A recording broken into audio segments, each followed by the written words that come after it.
I'm so depressed I don't know what I'm doing. I have not got a clue. David Lynch was one of the greatest American directors, so iconic in fact that his name has become an adjective to describe a style specific to him.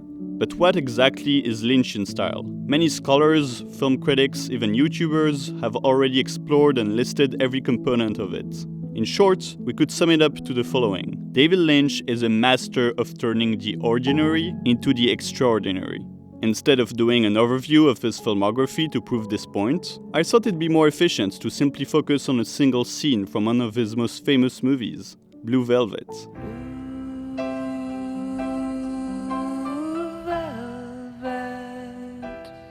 Please be warned, spoilers ahead for this film. As with most works from David Lynch, Blue Velvet sparked a lot of debates because of the purposeful ambiguity meant to stimulate a wide range of interpretations. One of the most debated scenes from this film is the ending scene. It directly parallels the opening scene of the film, suggesting that the story has come full circle. Rather than more intense and overtly surrealistic scenes from Lynch, I thought this would be more interesting because, on the page, except for the picturesque American suburbia setting, this scene isn't specific to the Lynchian style. It's seemingly a happy end. The protagonist observes a robin bird, joins his grandma and partner in the kitchen, they witness the bird eating a cockroach, a callback to the beginning of the film, and the female lead is reunited with her son. The end. This is the ordinary. But nothing is ever that straightforward with Lynch. First, the opening shot of the scene is unusual, a direct callback to an earlier scene in the film when we discover a putrefied ear. Now we pull back from Jeffrey's ear, just as we pulled in below the grass at the beginning. This has been commonly interpreted as transitions into the underbelly of idyllic American suburbia, the ruthless crime world. Earlier, we were entering it. Now we are finally getting out of it. This macro shot is representative of Lynch's obsession for the abstract. This is no longer an ear, it is a tunnel, a passage from one world to another. Within the same shot, the camera moves to a tight close-up of Jeffrey's face as he opens his eyes. This simple opening shot alone is enough for audiences to interpret the following scene in various ways. As we've previously experienced dream sequences in the film, this might as well suggest that the following is a dream, or that all of the film's events were a nightmare. Or it could suggest that all the darkness is still very much within Jeffrey himself. The opening of a scene shapes our understanding of it. As a result, cynical viewers will see the following idyllic suburbia painting as only a facade, Jeffrey's fantasy, a temporary happy ending. The following point of view editing, that is the sequencing of shots to align the viewer's perspective with that of the character, suggests that we share Jeffrey's experience. We see the scene through his eyes. This shot sequencing is repeated again and again. In Lynch's world, everything is subjective and therefore unreliable. These shots of family members serve no purpose at first glance. A lot of filmmakers would consider them unnecessary. You could leave them off screen, as Jeffrey calls them. Lunchtime. Okay, Jeffrey. Sounds good. Or even remove his calling entirely as they seem incredibly trivial. How you guys doing? Hey, Jeffrey. Hey, Jeff. But Lynch purposefully lingers on them, making it theatrical and artificial. Released more than a decade later, The Truman Show makes use of a similar approach, albeit in a more exaggerated fashion, to convey the same feeling of a staged reality. Good morning. Morning. Oh, and in case I don't see you. Good afternoon, good evening, and good night. Oh. Good afternoon, Good morning. evening, and good night. Artificiality is a hallmark of much of Lynch's works, and here it is done through the cast's performances. The delivery of the lines, which are in themselves strange, is out of sync with reality, offbeat, and the performances fall flat. I don't see how they could do that. I could never eat a bug. It's a strange world, isn't it?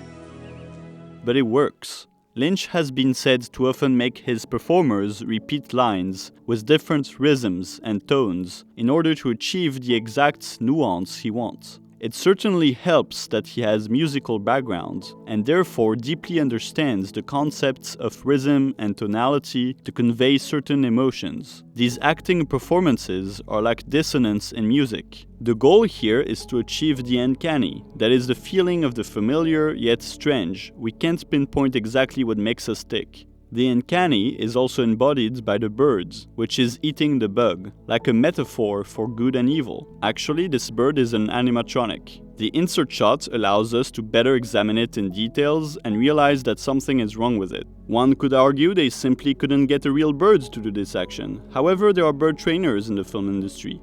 And even so, Lynch would never risk such a close shot of it if he really wanted us to believe in the bird. Rather, the choice of using an animatronic furthers the idea of an idyllic facade, especially since robins have been said to be symbols of hope earlier in the movie.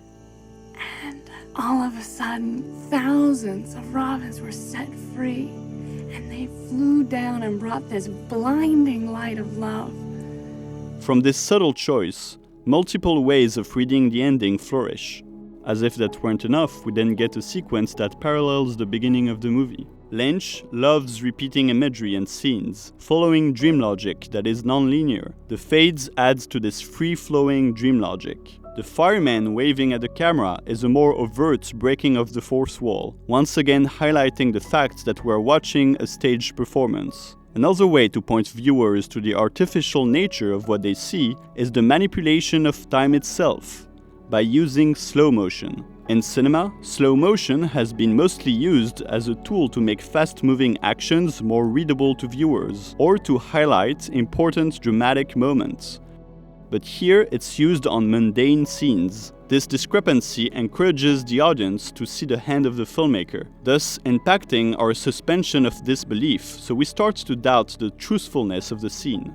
The cutaways to the flowers further encourage viewers to interpret, read more into the scene than meets the eye. These shots are not directly related to the main action at all, although it is part of the setting. This is another example of abstraction. Notice this composition is clean, decontextualized from its environment by using a low angle and thus framing the subject against the pure blue sky. It's too perfect, and some have interpreted it as a visual epitome of the American suburbia utopia. If you pay attention to the set design, colorful flowers and plants are present in almost every shot of this final sequence. It's a little over the top.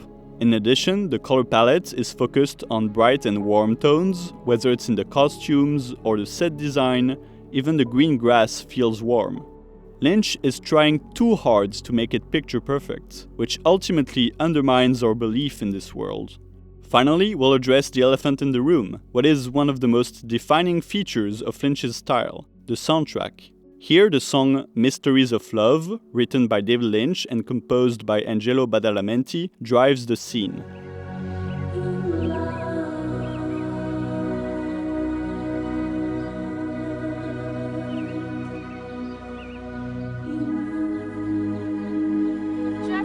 In my opinion, it's impossible to dissociate Lynch's work from Badalamenti's music. From this collaboration has emerged most of Lynch's iconic movies.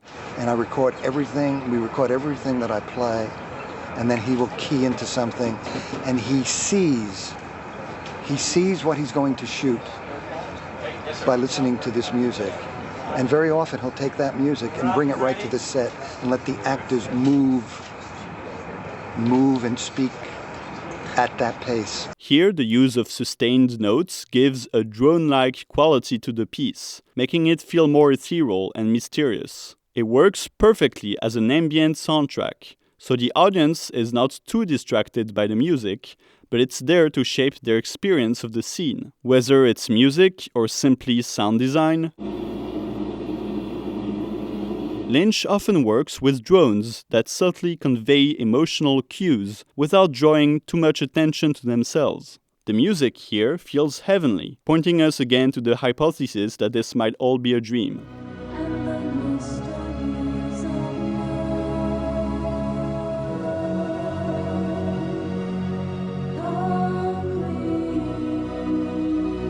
In addition, given the preceding extreme violence and perversion to which the protagonists were subjected, This overly innocent tone feels ironic to the audience, standing in direct contrast with the rest of the film. Finally, this music transitions into the theme of the film, Blue Velvet, associated with trauma for this character. And I still can see blue velvet. Coupled with her reaction, viewers understand that evil is still lurking behind this facade.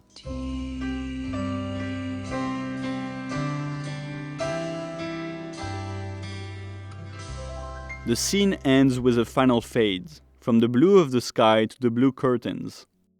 Lynch has expressed many times his fascination with curtains. Look at how beautiful those curtains look. Look at that. Look at that.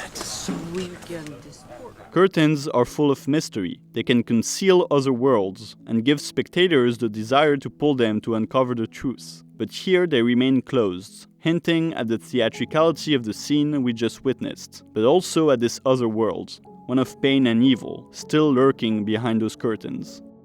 Through our close analysis of this scene, I hope you now have a clear idea of the way David Lynch uses a wide variety of techniques to make a seemingly ordinary setting into a surreal experience by asking us to question its authenticity, without ever giving any clear answers. This is essentially what made him one of the greatest filmmakers of his time, encouraging a constant back and forth between his work and us viewers. He will be greatly missed, but his legacy lives on. If you enjoyed this video, please consider leaving a like and subscribe for more in-depth scene analysis from the audiovisual medium, whether movies, TV shows, or video games. If you have any suggestions on what we should analyze next, leave a comment down below. See you in the next one. Cut it. Beautiful.